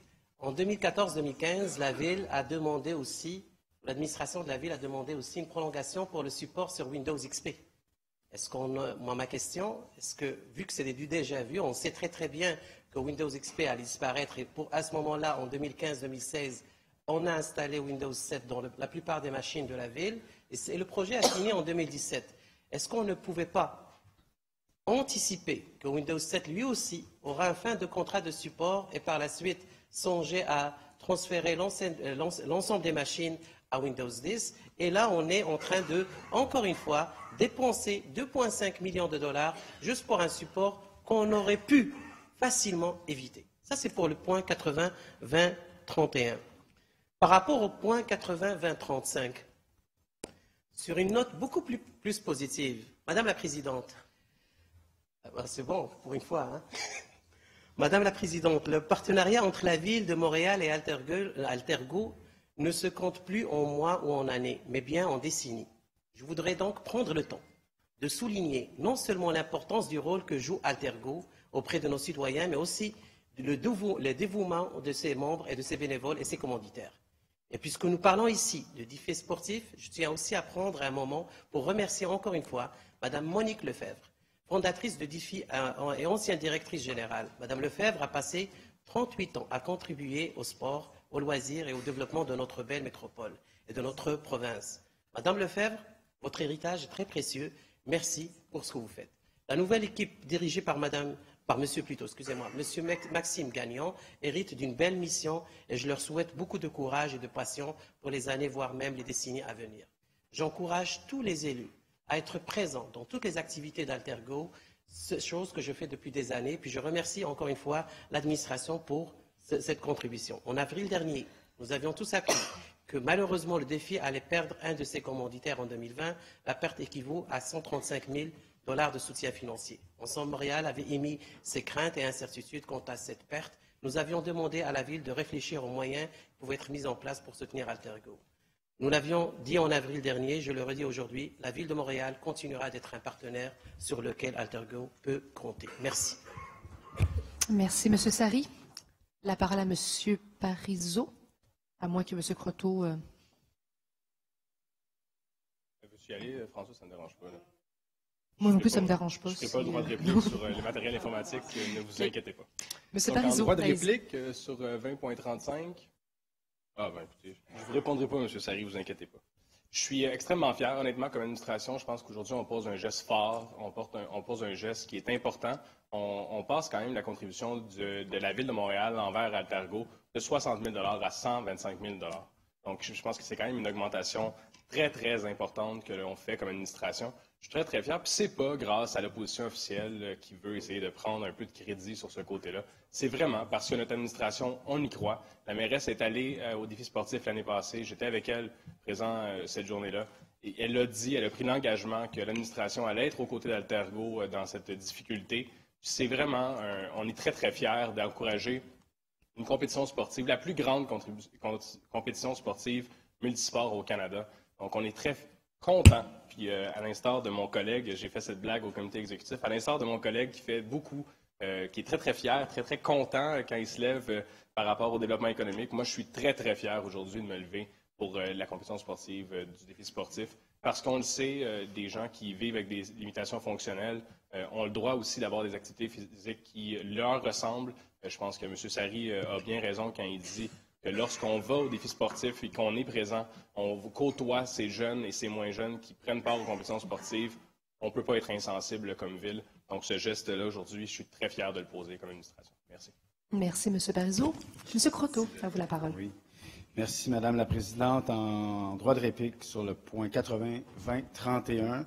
Alors, merci, M. Sari, pour votre question. Il va me faire plaisir de vous éclairer sur la stratégie spécifique de ce dossier. En fait, l'objectif est de pouvoir le moins possible dépenser d'argent sur de nouvelles applications qui ne sont pas nécessaires de mettre à jour. Donc, par exemple, nous avons l'habitude, comme consommateurs réguliers, de toujours vouloir avoir la dernière application, le dernier système d'exploitation et nous assurer que ce soit le meilleur que nous avons. Or, comme municipalité, nous avons décidé d'opter pour une stratégie de mettre à jour certains systèmes d'exploitation ou comme celui-ci, donc Windows 7 en ce qui le concerne, de passer à la nouvelle formule uniquement si nous avions l'obligation de le faire ou dans des cas où le travail de l'employé nécessitait une mise à jour du système d'exploitation. Dans le cas présent, Windows 7 est encore très utile pour une très grande partie des employés et ne nécessitait pas donc de mettre à jour à Windows 10. Et il n'y a non plus aucune indication de la part du fournisseur lorsqu'il y aura fin éventuelle d'un soutien technique de cette application. Ce qui fait en sorte que dans des cas précis comme celui-ci, ça nous permet de faire d'énormes économies en n'allant pas immédiatement à une mise à jour du système d'exploitation, exemple de Windows 7 à Windows 10, et qui fait en sorte que les coûts d'entretien ne sont pas non plus explosifs par rapport à la mise à jour. Donc, dans ce cas précis, au contraire, nous avons pu faire d'énormes économies et nous allons faire la même chose pour Windows 10. Nous allons maintenir ce système d'exploitation tant et aussi longtemps qu'il sera utile et pour les employés nécessaires. Et nous ne ferons pas de mise à jour inutilement et donc dépenser des coûts supplémentaires. Et nous n'avons toujours pas non plus d'indice quand Microsoft cessera ses projets d'entretien et de mise à jour de logiciels Windows 10. Donc, c'est une stratégie d'opportunité qui nous permet d'économiser énormément d'argent et qui fait en sorte de ne pas nuire non plus au travail de nos employés à la Ville de Montréal. Merci. Merci, M. Croteau. Ces points sont adoptés. Monsieur le leader. Madame la Présidente, nous allons donc réunir les items 2036 à 2040. En 2036, on accorde un soutien financier non récurrent de 162 270 $ à PME Montréal Centre-Est afin de soutenir le travail lié à l'initiative Série Montréal. En 2037, on accorde un soutien financier additionnel totalisant la somme de 2 500 $ à Mission Old Brewery pour la période du 15 novembre 2019 au 1er décembre 2019. En 2038, on accorde un contrat à 84 70 863 Canada Inc. pour la fourniture de services de web diffusion des différentes instances municipales à l'Hôtel de Ville de Montréal. En 2039, on approuve un projet d'acte par lequel Gestion Jean-Louis Julien fait don à la Ville de Montréal aux fins de parc d'un terrain vacant d'une superficie de 2 567 mètres carrés au sud-est du boulevard Gouin dans l'arrondissement de Pierrefonds-Roxborough. Et en 2040, on accorde un soutien financier non récurrent de 1,95 million à la Concertation régionale de Montréal pour la réalisation de divers projets de concertation en 2020. Merci beaucoup, M. le leader. La parole à M. Langevin. Cette année, l'hiver et ses températures, c'est sur le 2037. Cette année, l'hiver et ses températures glaciales ont commencé bien avant le 1er décembre, date à laquelle ouvrent les actes de chaleur de la Ville de Montréal. En attendant cette date, beaucoup de personnes risquaient leur vie dans les rues avec des températures ressenties qui ont atteint jusqu'à moins 22 degrés. Les organismes d'hébergement en itinérance ont fait un travail exceptionnel avec le peu de moyens qu'ils ont pour gérer la demande. Une demande qui est arrivée d'une façon précoce. Notre formation souhaite souligner le soutien financier de la Ville à Mission Old Brewery, la rue des Femmes de Montréal et le pavillon Patricia McKenzie. C'était une réponse plus que nécessaire aux appels à l'aide de ces organismes débordés et à notre interpellation de l'administration sur le sujet. Je voulais d'ailleurs m'assurer qu'il s'agissait bien de 7 500 $ pour le soutien financier à 3 organismes et non pas 2 500 pour un seul organisme, comme c'est indiqué dans le titre et dans l'ordre du jour. C'est comme pas clair. Bref, si notre formation ne peut que soutenir ce dossier triste, a de constater que l'unité de débordement située dans l'ancien hôpital Royal Victoria a seulement ouvert ses portes le 2 décembre, et ce, malgré un froid glacial hâtif. Cela fait pourtant 1 an déjà que je rappelais à Projet Montréal l'urgence d'agir. Il y a 1 an, j'ai fait la même intervention sur la flexibilité de commencer les mesures hivernales. Je le répète, il est urgent de bannir la date du 1er décembre comme date de référence pour ouvrir les lieux d'hébergement d'urgence. Je sais qu'il y a des enjeux d'embauche. Peut-être qu'il faudrait avoir des gens sur appel. Comme date de référence pour ouvrir les lieux d'hébergement d'urgence, notamment pour l'ancien hôpital Royal Victoria. La Ville de Montréal devrait avoir la capacité financière de s'adapter aux changements climatiques que nous vivons et ouvrir les hébergements d'urgence dès que les températures deviennent trop froides. Nous espérons que cette triste ritournelle prendra fin très vite. Merci. Merci, M. Langevin. La parole à M. Deschamps. Bonjour, Madame la Présidente. Je veux intervenir sur 2040. Alors, c'est relativement à l'entente avec Concertation Montréal.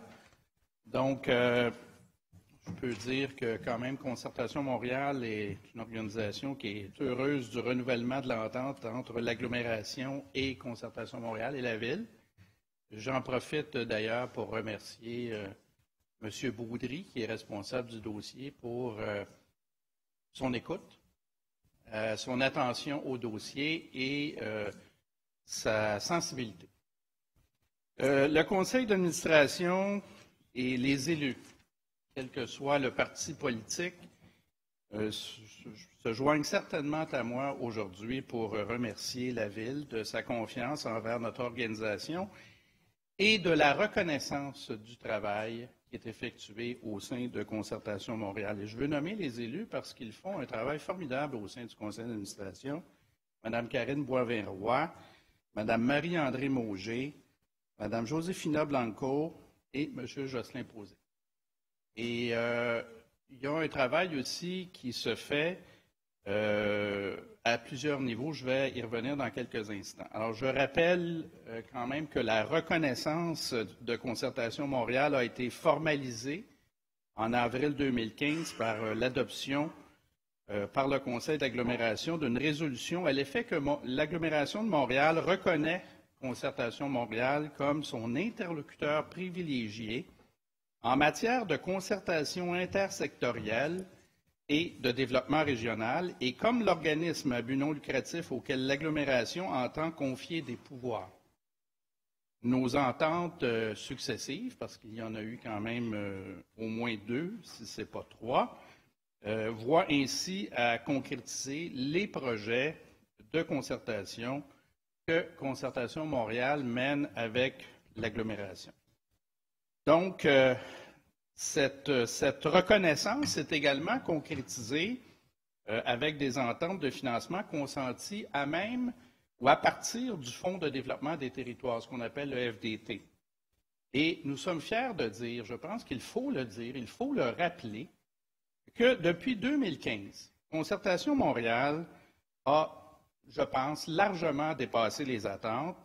Et je vous donne quelques exemples. D'abord, c'est presque un peu plus même que 300 partenaires directs avec lesquels nous travaillons dans les mandats qui sont convenus avec la Ville, avec des créneaux très, très précis. Nous avons, avec le travail qui est fait, une dizaine de concertations multisectorielles qui sont menées dans un nombre important de champs d'intervention, en enfance, en jeunesse, en éducation et savoir, en développement durable, en transition écologique, en diversité et équité. Nous avons d'ailleurs une entente avec la Ville de Montréal par rapport à cet élément-là, qui, je pense, fait beaucoup d'heureux et d'heureuses et fait en sorte qu'on a des gens de la diversité qui sont de plus en plus des représentants de leur communauté, mais aussi au sein des conseils d'administration, qui viennent enrichir les conseils d'administration. Donc, c'est un long travail. Ça avait été commencé avec Leadership Montréal. Ça a été continué au niveau de Cravate Rose et ça se perpétue dans la même lignée, mais dans un objectif d'élargir au niveau de la diversité. Alors, je suis particulièrement fier de dire aussi qu'en 2019 seulement, nous sommes allés chercher, grâce à l'effet de levier créé par ce financement et par l'investissement du Fonds de développement des territoires, presque un demi-million de dollars supplémentaires pour équilibrer le budget. Donc, ce n'est pas rien, avec une très petite équipe, de pouvoir utiliser les fonds publics mis à notre disposition pour être capable, justement, d'accentuer et d'accélérer le travail de concertation qu'il y a à faire sur l'île de Montréal. Grâce à l'enthousiasme de mes collègues et des équipes de Concertation Montréal, nous réalisons une des premières missions de la concertation qui est de réunir les élus municipaux et la société civile dans des activités qui sont structurantes. Ce n'est pas rien. Il y a très peu d'organisations comme celle-là qui sont capables de réunir à la fois les élus et des leaders socio-économiques qui proviennent de différents secteurs ou qui œuvrent dans différents secteurs. C'est donc dire l'importance qu'une telle organisation peut avoir. Alors, il y a également, je tiens à le souligner, de nombreux élus dans cette salle et dans les conseils d'arrondissement, qui travaillent ou participent à nos activités. Mentionnons par exemple les journées annuelles de la persévérance scolaire, où il y a eu plus de 50 élus en 2019 qui ont participé, qui ont remis des certificats de participation à des gens qui persévèrent dans leurs études. Les soirées à l'Hôtel de Ville, Madame Wong, vous êtes une personne qui est là sans compter à chaque présence où il y a des jeunes qui viennent. Sterling Downey aussi, qui est là tout le temps, qui fait le tour de l'Hôtel de Ville, je tiens à le souligner, avec l'ensemble des jeunes qui viennent nous visiter.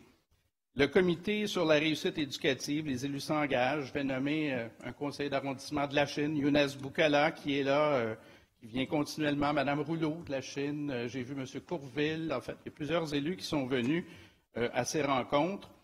Le mouvement montréalais, les filles et le code, c'est je pense, un programme extrêmement important pour faire en sorte que des femmes puissent s'investir et aller dans des programmes scientifiques et des programmes au niveau des technologies de l'information. Ça a l'air simple, ça a l'air banal, mais c'est extrêmement important parce qu'on sait qu'il y a une sous-représentation malgré l'importance de cette grappe à Montréal. Donc, il y a des choses que l'on fait qui ne paraissent pas toujours. On n'est pas toujours dans les journaux, mais c'est très important ce qui est fait au niveau de Concertation Montréal. MTL, Mme Tuillier, vous avez toujours été très présente. D'autres personnes aussi sont venues. L'accélérateur durable qu'on a lancé avec M. Parenteau, qu'on a lancé aussi avec Mme Giguère, il y a à peu près 18, 20, 24 mois. En tout cas, tout de suite après l'élection, vous étiez présents tous les deux. Mme Goulet, M. Parizeau, qui assistent à des activités du Forum jeunesse de l'île de Montréal. Je pourrais nommer plusieurs personnes dans cette salle qui s'investissent. Donc, et j'invite les élus qui n'ont pas encore participé à le faire. Je vous invite parce que ce sont des activités qui sont extrêmement importantes pour Montréal. Ce sont des activités aussi qui sont importantes pour nos groupes socio-économiques à Montréal, qui s'investissent pour le développement de Montréal. Et c'est toujours important que des élus viennent les appuyer, viennent souligner le travail qui est fait. Et je vous invite aussi à venir, je dirais, participer pour démontrer votre appui à une organisation comme ça. Le conseil d'administration de Concertation Montréal avait rappelé l'importance de réaliser la mission première de concertation. Et en nous accordant une contribution financière, la Ville démontre qu'elle a clairement entendu cette préoccupation. Nous aurions souhaité, il y a un an, que ce soit pour une plus longue durée, mais je pense que, justement, compte tenu de la sensibilité et de l'écoute manifestée par M. Broudry et par l'ensemble du comité exécutif, nous avons bon espoir de pouvoir, après ou au cours de cette entente d'une année, entamer les discussions, les réaliser pour que nous puissions faire une entente à plus long terme, parce que ce travail-là doit être vu dans une perspective de pérennité. Donc, je remercie encore l'administration de pouvoir poser le geste de confiance. Et j'ai bien noté aussi que la transition écologique est maintenue au niveau du premier volet, que je l'ai apprécié parce que je l'ai vu, je l'ai noté dans l'entente, je l'ai lu au complet. Et je veux le noter parce que Mme Lavigne-Lalonde, a très clairement dit, au moins à 3 reprises dans ce Conseil, que nous avions besoin de tous et de toutes. Et je trouve que c'est aussi une marque de confiance et que, comme nous travaillons déjà au niveau du développement durable, nous pourrons continuer à appuyer l'administration en matière de transition écologique. Donc, merci beaucoup. On a très hâte d'entamer les discussions dès le mois de janvier. Nous serons prêts comme organisation. Et encore une fois, je remercie les élus du conseil d'administration particulièrement, qui se préoccupent à tous les jours de cette magnifique organisation, cette pépinière de talent que nous avons à Montréal, qui est parfois peu connue, mais que nous avons intérêt à faire connaître. Merci. Merci beaucoup, monsieur. Merci beaucoup, monsieur Deschamps. La parole à Mme Thuillier. Oui, merci beaucoup, Madame la Présidente. En fait, c'est en droit de réplique sur le 20.37, donc pour répondre à l'interrogation de notre collègue Langevin. Donc, si vous voyez dans le sommaire décisionnel, en fait, c'est qu'il y a 3 organismes. Il y en a 2 qui relèvent du comité exécutif. En fait, la subvention relevait du comité exécutif, donc les mandats ont déjà été donnés et il en restait un à passer au conseil d'agglomération, ce que nous faisons aujourd'hui avec ce point. Et je veux lui réitérer le travail incroyable de notre administration et de Mme Goulet précisément dans ce dossier. Merci. Merci beaucoup, Mme Thuillier. Donc, ces points sont adoptés. Monsieur le leader. Madame la Présidente, nous arrivons au chapitre 30 de l'agglomération, et nous allons réunir non pas 5, mais 4 items, parce que les 4 premiers items du chapitre 30 concernent le budget, et donc les temps de parole sont relatifs aux 2 assemblées sur le budget. Alors, pour être concordants dans les temps de parole, nous allons réunir de 30.01 à 30.04. En 30.01, c'est l'adoption d'une résolution visant à affecter la réserve financière générale pour le service de l'eau, les sommes équivalentes aux revenus prélevés au moyen des quotes-parts et autres revenus relatifs au service de l'eau. En 30.02, c'est l'adoption d'une résolution visant à affecter des sommes à la réserve financière destinée à financer certaines dépenses en immobilisation de compétences d'agglomération. En 30.03, c'est l'adoption d'une résolution établissant la quote-part générale et d'autres quotes-parts. Et en 30.04, c'est l'approbation d'une dérogation temporaire de 2020 à 2026 de la limite du ratio d'endettement telle qu'elle est définie à la politique de gestion de la dette. Merci, Monsieur le leader. Monsieur de Souza, à vous la parole. Merci, Madame la Présidente. Madame la Présidente, un commentaire est sur 30.04. Non, 30.04, vous avez dit? 30.04. C'est dans les points? Moi, je pensais que... Ah oui, okay, excusez-moi. Allez-y, Monsieur de Souza. Pardon. Ça va, oui. Madame la Présidente? À 30.04, c'est une dérogation qui a été demandée par l'administration de 2020 jusqu'en 2026. Madame la Présidente, l'année passée, on a eu l'occasion de discuter ça, puis le Conseil, suite à la demande de l'administration, a donné une dérogation pour 1 an. 1 an, parce que dans un contexte, une politique qui a été mise en place depuis 2004, a toujours été appliquée, suivie à la lettre par toutes les administrations précédentes. Et si le Conseil avait donné son accord l'année passée pour 1 an, c'était parce qu'il y avait eu un engagement par le service des finances de venir avec un projet, avec un plan d'action qui permettrait de rétablir la situation selon la politique sur le moyen terme. Ici, on constate que pendant l'année longue, Madame la Présidente, il n'y avait aucun plan qui a été déposé ou présenté par le service de finances. Et deuxièmement, la définition de moyen terme est devenue très élastique. Ça veut dire que demandant, si on prend le temps initialement, ils ont parlé de moyen terme, c'était en 2018. Et aujourd'hui, la demande va aller jusqu'en 2027. Donc, ça veut dire que c'est presque une décennie que cette dérogation est demandée. Et pour autant, 1 an, c'était correct. Mais je pense que quand on demande une dérogation de presque une décennie, ce n'est plus dans la moyenne terme. Madame la Présidente, on a eu l'occasion de discuter ce dossier à maintes reprises à la Commission des finances. Il y avait une certaine volonté par certains membres de l'avoir une orientation pour 1 an.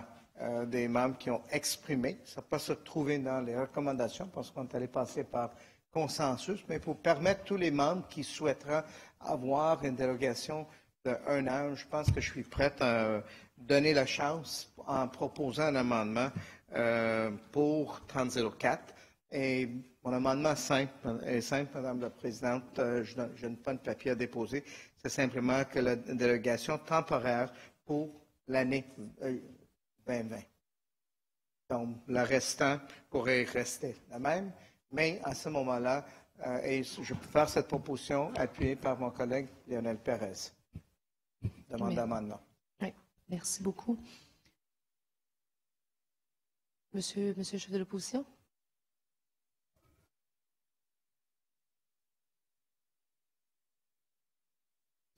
Pour l'amendement, Madame la Présidente, est-ce que l'amendement est recevable et puis est-ce que je peux maintenant mon temps va être alloué sur l'amendement? Est-ce qu'on demande toujours d'avoir une version papier de l'amendement, même s'il s'agit d'un amendement? Moi, le conseil que j'ai eu, on pourrait faire ça sur une base orale parce que on ne change pas des mots et des paragraphes et autres. On simplement change la période pour que ça pourrait être un an. Mais si vous souhaitez une version papier juste pour ce petit changement, ça m'en fera mon plaisir. Allez-y. Ça va? Merci, Madame la Présidente. Madame la Présidente, donnez-moi une seconde, Monsieur de Souza. Monsieur le leader. Madame la Présidente, on m'indique que, étant donné que l'amendement qui est proposé pourrait avoir un impact sur les années subséquentes, ça serait comme pertinent, que ça revoit donc finalement le cadre budgétaire, ça serait pertinent d'avoir un certificat de trésorerie. Alors, sur la recevabilité, là, j'aimerais qu'on puisse débattre de ça. Merci, Monsieur le leader. Je vais prendre une minute pour en discuter avec le greffier. Je vous reviens. Merci.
Merci beaucoup pour votre patience. Alors, on va accepter l'amendement aujourd'hui, même s'il a un impact sur le budget. Ce que j'en comprends, c'est que lorsqu'on adopte le budget, on adopte principalement le budget. Dans ces points-ci, ce sont des points qui ne sont pas inclus dans le budget, qui sont adoptés à un autre moment que le budget.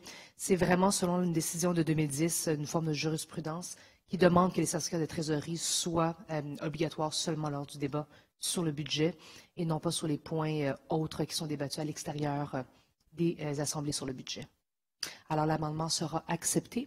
Alors, Monsieur de Souza, on vous écoute. Merci, Madame la Présidente. Madame la Présidente, si j'amène cet amendement, c'est uniquement dans un contexte pour changer le budget, mais en même temps de s'assurer que nous avons une certaine imputabilité. Mon amendement est complètement compatible avec le budget adopté, parce que si effectivement, année après année, sur une base annuelle, le Conseil accorde la délégation à l'administration, à ce moment-là, il peut suivre leur échéancier vis-à-vis leur souhait de s'endetter la Ville et aussi, en conséquence, il n'y aura pas d'impact sur ni la liquidité ni le financement. Mon objectif ici, principalement d'avoir un amendement pour s'assurer qu'il y a une imputabilité vis-à-vis du conseil municipal et puis de suivre le précédent que nous avons suivi, Madame la Présidente, l'année passée. Si on a accordé ça, c'est effectivement pour s'assurer que s'il y a des changements dans les circonstances, s'il y a des éléments qui sont pertinents pour être soulevés à la Conseil, l'administration aura l'occasion de formellement venir au Conseil et nous indiquer s'il y avait des changements. En proposant dans la motion principale d'avoir un projet de dérogation qui va ajouter 7 ans, ça, dans un sens, enlève l'imputabilité au Conseil et, en conséquence, on trouve que ce n'est pas nécessairement sage ni pour la démocratie ni pour le bien fonctionnement de notre ville. Donc, j'invite l'administration de supporter ça, dans un sens, rien ne les empêche de venir année après année pour donner un compte-rendu, d'avoir une reddition de compte, d'être capable de montrer comment ils ont suivi et quels efforts qu'ils ont déployés, soit avec les changements au PTI, soit avec les changements de conditions économiques qui pourraient être réalisés, soit avec des efforts pour couper des dépenses, soit avec des efforts aussi de réaliser les travaux qui peuvent varier dans cette période-là. Et on trouve moi je trouve personnellement qu'une période de 7 ans, sans avoir aucune imputabilité pour le Conseil, fait du sort qu'il y a trop de variables qui peuvent changer dans ces 7 ans pour donner essentiellement une opportunité de ne pas avoir ces redditions de comptes. Donc, je souhaite que les deux bords de la Chambre vont voter en faveur. Je le souhaite que ça, c'est un peu comme la meilleure pratique. On a déjà avancé dans la meilleure pratique, Madame la Présidente, en avoir une politique. Donc, si effectivement on déroge de cette politique, il faut être limitatif et il faut être exceptionnel. Il faut avoir une imputabilité attachée à cette partie-là et il ne doit pas être quelque chose qui est très large. Sinon, ça questionne même le besoin d'avoir une politique, ça questionne même la validité et la justification si effectivement on va donner une dérogation de 7 ans. Donc, je pense que dans cet esprit-là, je souhaite que l'administration appuie et vote pour l'amendement je laisserai ma collègue Perez continuer la raison pourquoi on amène cet amendement. Merci, Mme la Présidente. Merci, M. de Souza. La parole à Mme la leader ou M. le chef de l'opposition sur l'amendement. Merci, Madame la Présidente. Donc, pour enchérir sur l'argumentatif, pourquoi on pense qu'on devrait justement limiter la dérogation à la politique de la gestion d'aide pour 1 an. On a déjà notre opinion sur le budget, évidemment. On a eu ce débat la semaine passée. Une différente vision sur comment caractériser ce budget. Nous, évidemment, on trouve un budget qui est dépensier. Comme l'a souligné M. de Souza, une dérogation doit se faire de façon exceptionnelle. Elle doit se faire de façon exceptionnelle parce qu'on vient demander une exemption des meilleures pratiques, des règles, des politiques sur lesquelles nous avons déjà établi, sur lesquelles on veut gérer nos finances à la Ville de Montréal. Ce qu'on a entendu dans le passé par l'administration lors de l'adoption du budget, c'est qu'on a développé une stratégie. On a mandaté les services des finances à développer une stratégie, et cette stratégie, elle a été incluse dans le budget. Elle a été incluse à la page 283 et suivant. Il y a une note qui reflète en gros ce qui a été inclus dans le budget à la Commission des finances et de l'administration. Mais à la fin de la journée, cette stratégie que veut aller de l'avant l'administration, c'est tout simplement d'attendre, de maintenir le statu quo. On va maintenir le niveau de dépenses plus ou moins à 2 milliards et on va attendre que le revenu rattrape pour qu'on puisse être au ratio de 100%. Et pour nous, lorsqu'on vient demander une dérogation de 7 ans, justement, ça va à l'encontre des objectifs et puis ça peut donner une trop grande marge de manœuvre. Justement, le fait que c'est une dérogation, ça doit être exceptionnel.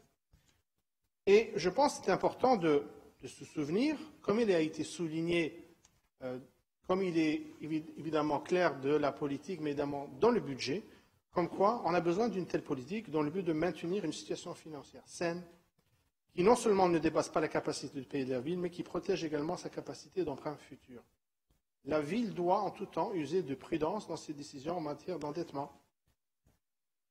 C'est ce qui a été soulevé également par le budget lui-même. Or, si on regarde cette stratégie, elle se décline sur 3 éléments. Limiter le petit à 2 milliards. Deuxièmement, essayer de maintenir au paiement au comptant un niveau élevé, bien que, à part le 2020 où on parle de 190 à cause du 150 reçus du gouvernement du Québec, l'année prochaine, on parle de 34 millions de dollars de plus en paiement en comptant. On veut monter ça, ou bien dépendamment comment on voit, une augmentation des fonds de la Ville de Montréal, mais une baisse totale avec le montant important accordé par le gouvernement du Québec. Deuxièmement, on parle d'exercer un suivi serré et continu de l'allocation annuelle de programmation à la mobilisation. Je pense que c'est quelque chose qu'on devrait faire à chaque année, et je pense que c'est le cas. On essaie du moins. Alors, essayer de dire qu'on va essayer de gérer ça serré, je pense que c'est une évidence dans tous les cas. Ça fait partie, évidemment, de bien gérer et prendre les décisions qui s'imposent. Alors, lorsqu'on regarde la demande de dérogation, on parle de 120% pour 7 ans. Et il n'y a aucune façon, d'après la stratégie qui a été établie, de pouvoir suivre le plan de match. On n'a pas des montants à chaque année où on pourra faire un genre d'étalonnage, où on pourra dire, pour les 2 prochaines années, on va être à 115%, ou 117, ou 112. L'année d'après, on va être à moins. Et pour qu'on y arrive peut-être à 2025, 2026, à être à 102, etc. On ne voit pas cette courbe évolutive des objectifs concernant le ratio vis-à-vis de l'endettement. Et j'apprécie la recommandation de la part de la Commission qui dit comme quoi qu'ils veulent avoir un suivi à chaque année lors de l'étude du budget. Mais je pense qu'il y a certains éléments qu'il faut voir. D'abord, en vertu de la politique elle-même, le service de finances doit donner une situation concernant l'endettement qu'elle fait à chaque année dans les annexes ou à la fin du budget, comme elle a fait cette année. Alors, oui, on peut demander des questions supplémentaires chaque année, mais si on n'a pas l'étalonnage, si on n'a pas des objectifs précis, je vois mal qu'est-ce qu'on pourra obtenir de plus, hormis qu'on suit notre plan de match et puis on fait toujours très attention. Peut-être ce qui est très révélateur, le dernier point de la stratégie, c'est le fait qu'ils disent comme quoi ils veulent effectuer une revue triennale de l'ensemble de la stratégie. Donc, on veut voir ça dans 3 ans. Pendant 3 ans, on veut faire plus ou moins ce qu'on veut de ce qu'on a proposé, et dans 3 ans, on va revoir toute la stratégie. Alors, moi je pense que dans ce contexte-là, la moindre des choses, c'est justement de demander une dérogation. Oui, ça va mettre un peu plus de pression sur l'administration pour justement se justifier sur le Conseil, dans cette enceinte. Sinon, on vient normaliser l'exception. On vient dire que 7 ans, ce n'est pas grave. La prochaine fois, peut-être une autre année de plus, ce n'est pas grave non plus. Donc, pour nous, une dérogation de 7 ans est tout simplement inadmissible et on encourage et demande à cette enceinte de pouvoir voter en faveur de cet amendement. Merci. Merci, Monsieur le chef de l'opposition. Madame la leader de l'opposition, à vous la parole. Merci. Alors, en vertu de l'article 109 du règlement, nous allons demander un vote à main levée pour les dossiers 3001, 3002 et 30... Nous sommes sur l'amendement au point 30.04. Mais je vous reviendrai au moment du vote. Monsieur le leader. Oui, Madame la Présidente, avant le vote, je pense qu'il y avait d'autres personnes qui voulaient s'exprimer. Parfait. Monsieur Doré, à vous la parole.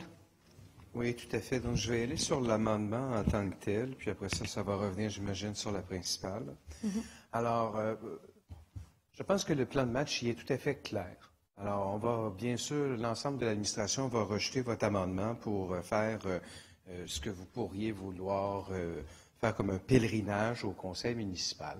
L'engagement est fort clair, là. Les gens des finances l'ont mentionné à la commission des finances. et de l'administration. Et c'est écrit à l'intérieur du GDD également, comme quoi qu'il y aura une reddition de compte stricte qui va être faite. Ça vient bien sûr avec un contrôle très strict des décaissements et de la planification. On a mis en place à la direction générale les mécanismes nécessaires pour nous assurer de suivre les décaissements et la planification toujours collés sur le réel, comme je le disais. Le problème, il est simple. Il s'agit d'un décalage entre la hausse du paiement au comptant et la hausse des réalisations. Si le taux de réalisation avait le même taux de croissance, la même courbe que le paiement au comptant, la hausse du paiement au comptant, nous serions à 100 %. Du fait que nous réalisons davantage. Ça fait en sorte que les investissements sont donc que le ratio dépasse le 100 %. Et puis le plan de match il est clair, là, lorsqu'on remarque. Et je reviens à mon intervention la semaine passée sur les finances, sur la commission des finances, lorsqu'on mentionnait les documents qui ont été déposés par les finances sur la question de l'endettement. 7 pages bien tassées où on expliquait le plan de match. Et je le répète, pour l'ensemble des gens ici, il y a un graphique, il est à la page 6 de 7, et il est important. Le plan de match de l'administration, 2 milliards de dollars d'investissement par année. Ça fait une ligne droite.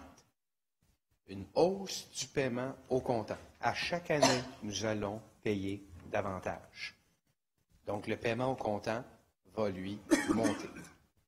Nous devons emprunter la différence, le delta, l'écart entre ce que nous payons au comptant et l'ensemble du décaissement. Alors, c'est simple. Pour les 7 prochaines années, nous allons donc emprunter moins. Pourquoi? Parce que nous allons payer davantage au comptant les investissements qui seront de 2 milliards année après année. Alors, c'est ce plan de match-là que nous avons présenté, dont nous avons discuté à l'interne. C'est ce plan de match-là qui a été présenté également aux agences de notation. Et c'est sur cette base-là que les agences de notation nous ont donné notre bulletin. Ils ont maintenu les cotes. Alors, pour nous, ce n'est pas le fait de dire c'est un bar ouvert ou je ne sais trop quelle expression, Madame la Présidente, sur le fait qu'on va s'en permettre pendant 7 ans. Pendant les 7 prochaines années, les gens pourront voir au conseil municipal à la reddition de compte. Qu'est-ce qu'on fait? La réalisation. Le taux de réalisation est inclus, là. On le voit dedans. Là. 80 % le taux de réalisation. Ça, c'est un taux record. Alors, si on fait moins, ça fait un ratio réel en deçà de ce que nous avions prévu. Et si nous voulons investir davantage que le 2 milliards de dollars, il faut trouver du paiement au comptant. C'est écrit là, en toutes lettres. Alors, le plan de match, il est clair, net et précis, et je ne pense pas que ça vaille, qu'on a besoin de revenir devant le conseil municipal à chaque année, puisque, on le dit, ça prendra 7 ans pour revenir à 100 %. Et si on veut revenir plus tôt que 7 ans, il faudra couper dans les investissements. Et je l'ai mentionné la semaine passée, pour baisser le ratio de 1,6 %, il faudra couper 100 millions de dollars de PTI. On l'a fourni à la Commission. 100 millions. Alors là, tout à l'heure, on nous disait qu'il faut investir davantage. C'est le conseiller Perry qui nous disait ça. Il faudrait investir davantage. Nous, on continue de dire que c'est 2 milliards de dollars au total. Alors, il faut faire des choix. Alors, lorsqu'on dit qu'on est dépensier, qu'on ne sait pas prioriser, bien, moi, ce que je dis, c'est que pendant les 7 prochaines années, nous n'aurons d'autre choix que de prioriser. On ne pourra pas adopter de PTI qui ira au-delà de 2 milliards de dollars par année. Il faut s'habituer, là, c'est comme ça. Si on présente un PTI qui est au-dessus de 6 milliards, il faudra, à ce moment, ajouter l'équivalent en paiement comptant. Tout simplement. Et c'est ce qui est écrit dans le GDD. Donc, sur cette base, on rejette l'amendement et nous maintenons le cap sur le fait que nous demandons cette exemption pour 7 ans.